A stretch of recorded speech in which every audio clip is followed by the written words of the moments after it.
हजारीपुर में रहने वाले सुखना ने देखा कि उसका बेटा पम्मी अब जवान हो रहा है, इसलिए उसने पम्मी की शादी गांव की ही एक लड़की सुमन से तय कर दी। सुखना पम्मी से, मैंने तुम्हारी शादी अपने हरिया की बेटी सुमन से तय कर दी है। अच्छा। नहीं बापू, मैं तो शादी अपने गांव की शब्बू से ही करूंगा। पम्मी ने शब्बू को पहली बार देखा था और तब से ही उसने अपनी सुध बुध गंवा दी थी। एक बहुत पुरानी कहानी कही जाती है कि शहजादे ने नदी में बहते हुए सोने का एक बाल देख सोने के केसधारी सुंदरी के प्रेम से घायल होकर महल की अटारी में उपवास कर लेट गया था। बहुत कुछ वैसा ही हाल पम्मी का भी था। पम्मी की माँ पम्मी से, तू कुछ कहता नहीं तो क्या हम कुछ समझते नहीं हैं? हम तेरे माँ बाप हैं, सब समझते हैं। चेहरे का रंग उड़ा हुआ है, कुछ खोया खोया सा रहने लगा है। तू चिंता मत कर, हमने तेरा ब्याह तय कर दिया है। अब जल्दी ही तेरा ब्याह हो जाएगा। लड़की बड़ी सुंदर है। आसपास के 4 गांव में एक ही लड़की है जो पानी के भरे हुए 3 मटके एक साथ सर पर उठाकर 2 मील चली जाती है। घर का सारा काम संभालती है। यहाँ आ जाएगी तो मुझे भी थोड़ा चैन मिलेगा। आखिर मैं भी तो बूढ़ी हो चली हूँ। पम्मी ने कोई जवाब नहीं दिया और चुपचाप पड़ा रहा। तेरी ये हालत अब मुझे और ना देखी जा रही। तुझे क्या पता, रात दिन तेरी ही चिंता खाई जाती है मुझे। एक रोज आंखों में आंसू भरे हुए वो पम्मी के पास जाती है। बेटा पम्मी, तेरा ये हाल अब मुझसे और नहीं देखा जा रहा। तुझे मेरी कसम है, सच सच बता क्या बात है? तू हर समय ऐसा खोया खोया क्यों रहता है? तेरी माँ हूँ मैं, मुझे तो तू बता सकता है ना अपने दिल की बात। माँ को रोता देख पम्मी पिघल गया। अम्मा, मैं शादी करूंगा तो शब्बू से ही करूंगा, नहीं तो किसी से नहीं करूंगा। दैया रे दैया, हाय मोरी मैया। बेटा तू जानता है तू क्या कह रहा है? हाँ अम्मा, मुझे पता है कि मैं क्या कह रहा हूँ। अम्मा, मैं शादी करूंगा तो शब्बू से ही करूंगा, नहीं तो किसी से नहीं करूंगा। अपनी पसंद से शादी करना कितनी बेशर्मी की बात है। कितनी बेइज्जती होगी समाज में हमारी, तू जानता है? माँ ने पम्मी को बहुत समझाया, लेकिन उसने फिर वही चुप्पी साध ली।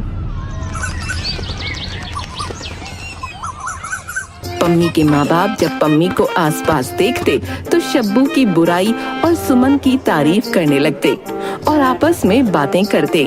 क्या हो गया शोभा चाची को? पिछले महीने तो मुझे मिली थी बाजार में, बिल्कुल हट्टी कट्टी थी। हाँ मिली होगी, मैंने कब कहा कि नहीं मिली? भला बीमारी होते भी समय लगता है क्या? क्या हो गया था शोभा चाची को? कह रही थी कि पैरों में बड़ा दर्द था, चलना फिरना भी मुश्किल था। अब कैसी है वो? अरे तुम उसको छोड़ो, सबसे बड़ी बात वो ये बता रही थी कि पूरी बीमारी के समय सुमन ने उनका घर संभाला। पानी भर कर लाना, घर की सफाई करना, खाना पकाना, सारा काम उसने किया। अच्छा, वैसे है तो बड़ी भली लड़की, लेकिन शोभा चाची के पड़ोस में तो उस शब्बू का घर है ना, वो नहीं आई उनकी सेवा करने? वो क्या आई सेवा करने? ऐसे तो रोज शोभा चाची के घर जाती थी, लेकिन चाची बता रही थी कि जब तबीयत खराब हुई तो उसने आना ही बंद कर दिया। अच्छा, ऐसी बात है? हाय मोरी मैया, क्या मैं झूठ बोल रही हूँ? मुझे तो चाची ने ही बताया। कुछ काम नहीं करती वो अपने घर में, न जाने कैसे बेड़ा पार होगा उसका। सही कह रही हो तुम। लेकिन पम्मी पर किसी भी बात का कोई असर नहीं हुआ और सुखना को उसकी बात माननी पड़ी। सुखना शब्बू के घर रिश्ते की बात करने चला गया।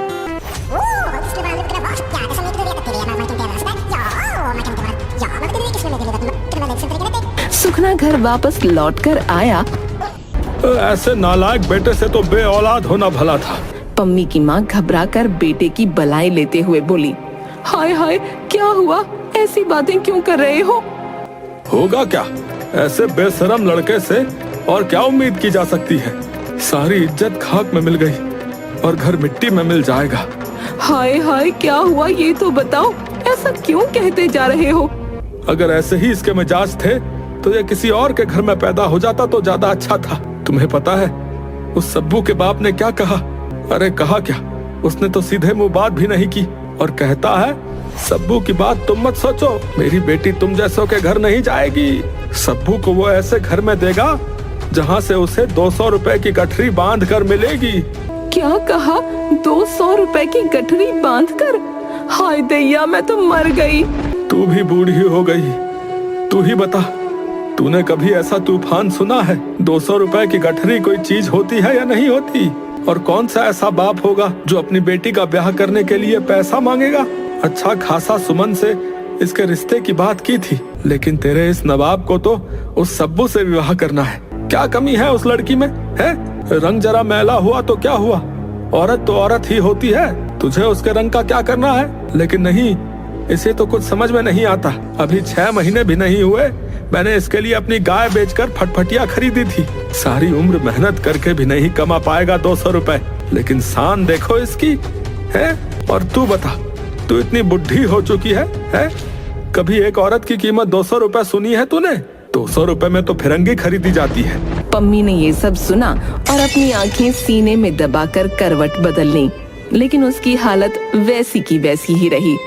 इकलौते बेटे का यूं दिन रात पड़े रहना माँ बाप से देखा ना गया।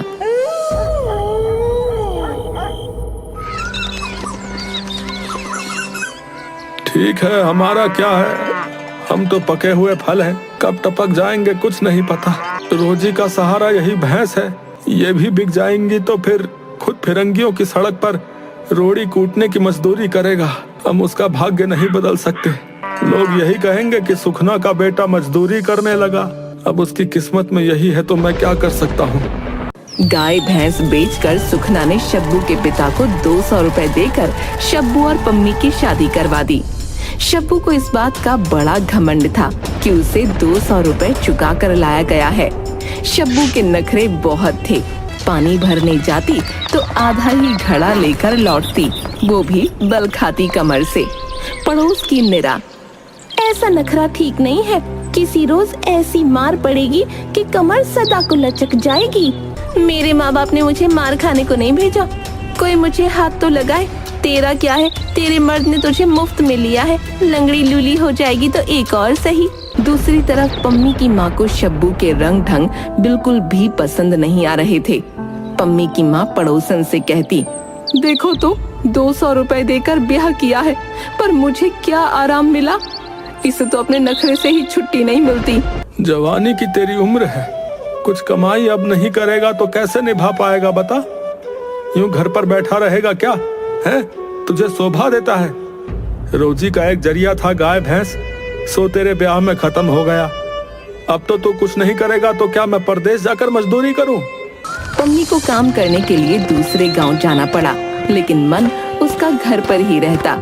काम पर गए पम्मी को सप्ताह नहीं हुआ था कि वो शब्बू की याद में आधी रात में ही अपने गांव को वापस आ गया। 16 मील चलकर उसे आना पड़ा, लेकिन वो घर जाने से डर रहा था। उसने अपने मन में विचार किया, अगर घर पर गया तो बापू खातिरदारी अच्छे से करेंगे और पड़ोसियों की जबान ज्यादा कड़वी है। एक काम करता हूँ, इस चट्टान पर बैठ जाता हूँ और जब शब्बू पानी भरने के लिए जाएगी तब मैं बावड़ी पर चलकर बैठ जाऊंगा और उससे वहीं 2-4 बातें करके लौट जाऊंगा। शब्बू अपनी सहेलियों के साथ पानी भरने के लिए आई। पम्मी उसे दूर बैठकर निहारता रहा, लेकिन एक शब्द भी बात न कर पाया और काम पर वापस लौट गया। मैं यहाँ परदेश में अकेला मर रहा हूँ और वो महारानी मौज कर रही है, उसे तो मेरा जरा भी गम नहीं। 8-10 दिनों के बाद फिर से शब्बू से मिलने वो गांव वापस गया। पम्मी उसकी बात को कान लगाकर सुन रहा था। हाय रे तेरा नखरा, गांव की लड़की तुझ पर जान दे रही है, कसम तेरे सर की। अब मैं किसी की नजरों को रोक थोड़ी सकती हूँ, आंखें उनकी हैं, जिसे चाहे उसे देखें। हाँ हाँ सही कहा तुमने, तुम रोक नहीं सकती, लेकिन उनके अंदर आग तो तुम ही लगाती हो। शब्बू मुस्कुराती हुई सहेलियों के साथ लौट गई। पम्मी के मन में शक का अंकुर आ गया। वो दिन रात इसी शक को रूप देता रहा। अगर दाल में कुछ काला नहीं होता तो पड़ोसन ऐसी चर्चाएं क्यों करती? और शब्बू भी तो चटक मटक किसके लिए दिखती है? देखो, उसे मेरा जरा भी गम नहीं और मैं मरा जा रहा हूँ, लेकिन उससे तो कुछ फर्क ही नहीं पड़ता। कहीं से एक बड़ा हाथ लग जाता और कुछ अच्छे पैसे मिल जाते तो घर वापस लौट जाता। बापू को भी हौसला हो जाता मुझ पर। ऊपर वाले ने पम्मी की बात सुन ली। 150 रुपए कमाई करवा कर घर लौट आया। पम्मी ने शब्बू से पूछा, जब मैं यहाँ नहीं था तो तुमने तो खूब मजे किए। कैसे मजे? किसके साथ मजे उड़ाती थी?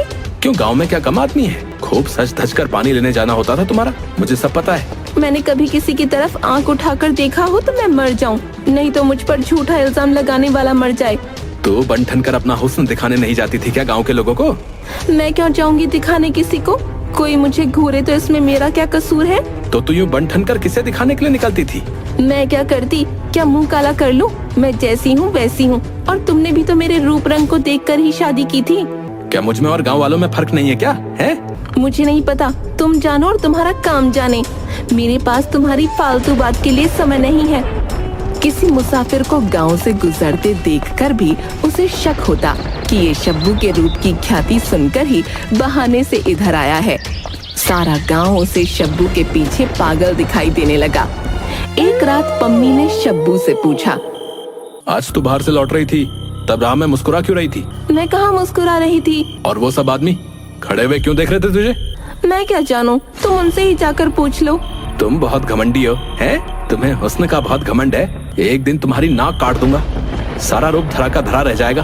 200 रुपए की नाक है, सोच समझ कर करना कुछ। इतना कहकर वो सो गई, लेकिन पम्मी की आंखों में नींद कहाँ। शब्बू तो गहरी नींद में मस्त थी। पम्मी ने सोचा, देखो तो, इसके घमंड में मैं बेचैन पड़ा हूँ और ये मजे से सो रही है। ये सब हुस्न का घमंड है। इसी हुस्न के पीछे गांव के बदमाश पागल हैं। मेरी क्या कोई इज्जत नहीं रह गई? इस घर में अगर ये हुस्न ना होता तो क्या मेरी इज्जत मिट्टी में मिल जाती? ऐसे हुस्न का क्या फायदा? अगर इज्जत नहीं तो कुछ नहीं, और ये हुस्न तो सब लोग देखते हैं। मेरा इस पर क्या हक? जब तक ये हुस्न रहेगा तब तक मुझे इज्जत और चैन नहीं मिल सकता। रात के सन्नाटे में उठते बुरे विचार ने पम्मी को पागल कर दिया। आंखें खोलकर शब्बू के रूप के कारण होने वाले सब अनर्थ पर विचार कर लिया। पम्मी ने एक धार वाला चाकू उठाया और अंधेरे में ही टटोल कर शब्बू की नाक को एक झटके से काटकर फेंक दिया। मर गई, मर गई! चिल्लाने की आवाज सुनकर पम्मी के माँ बापू और पड़ोसी दौड़कर आए। पड़ोस की काकी ने चिल्लाकर कहा, जल्दी से कोई बकरी का गरम गरम ताजा मांस इसकी नाक पर रखो, नहीं तो लड़की मर जाएगी। इस वक्त बकरी का मांस कहाँ से लाई? तुम जानो। मैंने तो इसकी नाक इसलिए काटी थी कि ये सिर्फ मेरी होकर रहेगी, दूसरों की आंख उस पर नहीं पड़े। लेकिन अगर शब्बू को कुछ हो गया तो मैं कैसे जीऊंगा? नहीं नहीं, मैं इसे मरने नहीं दे सकता। बकरी का मांस कहाँ से मिलेगा? मुझसे शब्बू की यह हालत देखी नहीं जाती। मैं इसे इलाज के लिए फिरंगी डॉक्टर वाले अस्पताल में ले जाऊंगा। वो अस्पताल तो बहुत दूर है, और इसकी हालत तो देखो। मैं इसे अपनी पीठ पर बांधकर फटफटिया से अस्पताल ले जाऊंगा। पम्मी ने किसी की बात ना सुनी और शब्बू को अपनी पीठ पर कपड़े से बांधकर अस्पताल पहुंच गया। 20 रोज शब्बू का इलाज चलता रहा और उसका जख्म धीरे धीरे भर गया और उसकी तबीयत थोड़ी ठीक हो गई। नाक ना रहने की वजह से शब्बू की आवाज बिल्कुल बदल गई थी और अजीब सी आवाज में शब्बू ने पम्मी से कहा, अस्पताल की मेम ने कहा है कि विलायत से रबड़ की नाक मंगवाई जा सकती है। बस रहने दो, हमें नाक नहीं चाहिए। मुझे तो बिना नाक के ही भली मालूम होती है। मुझे क्या नाक औरों को दिखानी है? शब्बू उदास हो गई।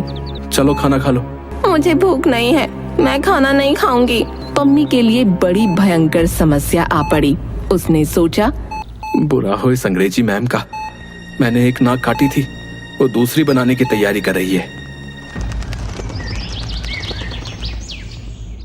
2 दिन शब्बू ने खाना नहीं खाया तो पम्मी परेशान होने लगा, लेकिन शब्बू तो टस से मस न हुई। ठीक है, अगर तुम्हारी यही जिद है तो मैं तुम्हारे लिए रबर की नाक मंगवा दूंगा, लेकिन मेरी एक शर्त है। कैसी शर्त? नाक इसी शर्त पर आएगी कि जब कोई गैर मर्द तुम्हें देखेगा तो तुम तुरंत रबर की नाक उतार कर अलग कर दोगी। मरता क्या न करता। शब्बू के पास पम्मी की शर्त मानने के सिवा दूसरा कोई उपाय नहीं था। उसने पम्मी की शर्त मान ली और पम्मी ने रबड़ की नाक के लिए डॉक्टर साहब के यहाँ 40 रुपए जमा कर दिए। जल्द ही शब्बू को दूसरी नाक उसके चेहरे पर मिल गई।